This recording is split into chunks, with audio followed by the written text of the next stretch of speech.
How to screen record on iPhone. Hey everybody, welcome back to the channel. In this video we're going to learn how we can screen record on iPhone, so make sure to watch the video till the end.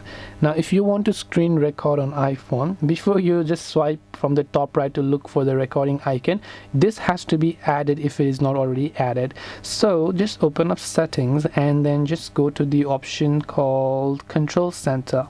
From Control Center, make sure screen recording is added. Now if it's not added like this, you just need to look for screen recording and tap the plus icon to add screen recording there. Then after you've done that, it will get added from the top right. So just swipe down a Control Center.